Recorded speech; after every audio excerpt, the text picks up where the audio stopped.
Halo teman-teman, perkenalkan nama saya Surya Batara Putra, NRP 244010133, mahasiswa dari program studi manajemen, Fakultas Ekonomi dan Bisnis, Universitas Pasundan. Di sini saya untuk memenuhi tugas mata kuliah perilaku organisasi dan kepemimpinan yang diampu oleh Bapak Bayu Indristia SEMSI. Terus saya di sini akan menganalisis kebijakan vasektomi Deddy Mulyadi gitu.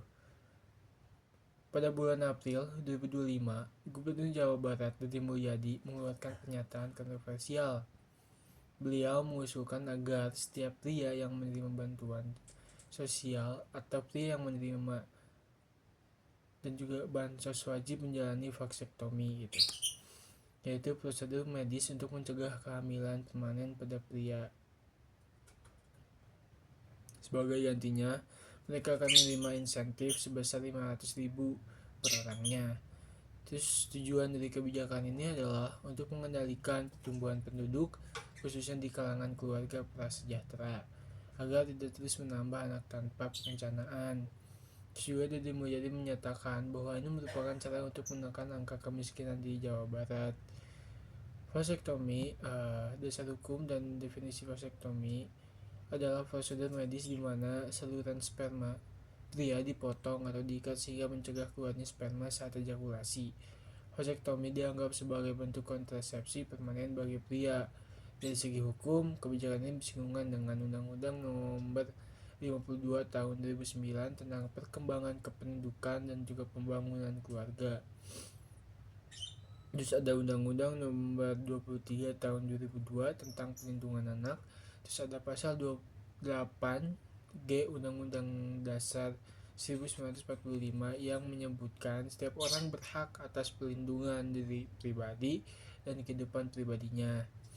Terus dari analisis perilaku individu, kepemimpinan dan masyarakatnya, dari perilaku individu, dari sudut pandang individu terutama pria dari keluarga miskin, mereka dihadapkan pada pilihan yang sulit. Di satu sisi mereka butuh uang secara tunai dan juga bansos untuk kebutuhan harian gitu. Terus juga dari sisi lain mereka merasa takut, malu dan tidak paham soal vasektomi. Terus juga menurut teori disonansi kognitif dari Festinger, individu bisa mengalami konflik batin antara keinginan untuk memenuhi kebutuhan ekonomi dan juga ketakutan terhadap prosedur medis. Selain itu, secara psikologis, pria di budaya patriarki seperti Indonesia sering menganggap kesuburan adalah simbol kejantanan, sehingga vasektomi dianggap mengurangi harga diri sebagai pria. Ini membuat sebagian besar individu kemungkinan besar akan menolak secara emosional meskipun ada iming-iming insentif. Perilaku kepemimpinan dari Gubernur Deddy Mulyadi itu ya menunjukkan gaya kepemimpinan direktif dan result oriented, yakni mengarahkan solusi langsung terhadap masalah dengan pendekatan tegas. Beliau melihat pertumbuhan penduduk dan juga anggaran bansos yang membengkak sebagai akar masalah kemiskinan. Namun pendekatan seperti ini kurang memperhatikan aspek partisipatif dan dialogis, sehingga muncul kesan memaksa padahal berkaitan dengan tubuh dan hak privat masyarakat.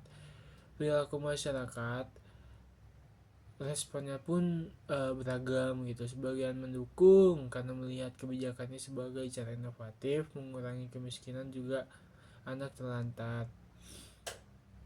Tapi sebagian lagi menolak keras karena menyangkut norma agama, adat dan juga HAM. Masyarakat juga terbagi antara masyarakat kota yang lebih rasional dan masyarakat desa yang lebih religius dan tradisional. Pihak yang diuntungkan dan dirugikan. Pihak yang diuntungkan itu ada pemerintah daerah, yaitu pengeluaran untuk bansos bisa ditekan, terus program KB pria bisa memulai perjalanan lebih seimbang, terus juga peserta yang sukarela dapat uang tambahan 500.000, dapat fasilitas medis secara gratis, terhindar dari gangguan anak baru di masa depan. Pihak yang dirugikan, pria menerima bansos yang menolak, merasa dipaksa melakukan tindakan medis yang mengubah hidup gitu, merasa kehilangan hak atas tubuh sendiri. Terus ada keluarga Istri atau anggota keluarga lainnya mungkin tidak setuju gitu. Anak-anak bisa kehilangan figur saudara atau beban emosional orang tua. Terus adalah bahwa keagamaan dan HAM harus menghadapi konflik dengan pemerintah daerah karena bertentangan dengan prinsip dasar agama dan hak asasi manusia. Pro dan kontranya, pronya mengontrol laju pertumbuhan penduduk, yaitu keluarga miskin tidak terus menambah anak tanpa persiapan. Anggaran negara lebih efisien, bansos bisa difokuskan pada keluarga yang benar-benar butuh. Bansos bisa difokuskan ke keluarga yang benar-benar butuh gitu. Keadilan gender dalam program KB, selama ini kan KB selalu dibebankan ke perempuan, dan vasektomi bisa jadi langkah awal melibatkan pria. Kontra atau kerugian pelanggaran hak asasi manusia, yaitu pemaksaan tindakan medis melanggar prinsip otonomi tubuh gitu. Dampak psikologis dan medis, vasektomi memang aman, tetapi ada risiko nyeri, infeksi, dan tekanan psikologis. Terus juga stigma sosial, bisa dicap tidak laki-laki atau muandul, terutama di dalam pedesaan. Bertentangan dengan norma agama, yaitu beberapa ulama dan MUI mengharamkan vasektomi kecuali alasan medis yang sangat darurat gitu. Ketimpangan sosial, kebijakannya hanya berlaku untuk orang miskin, orang kaya tetap bebas punya anak tanpa batas. Dan mungkin rekomendasi dan solusi supaya kebijakan ini bisa diterima dan tidak melanggar hak. Yang pertama yaitu sukarela, bukan wajib gitu.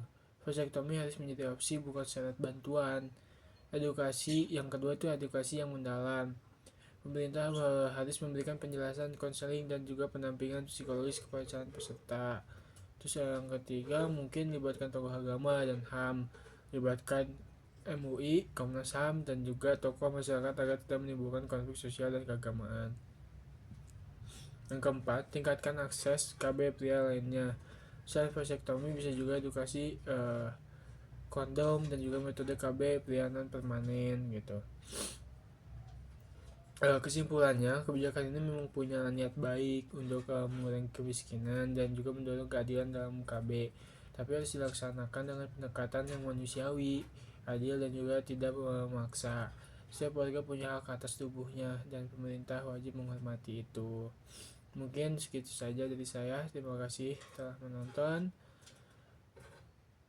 dan semoga videonya bermanfaat. Terima kasih.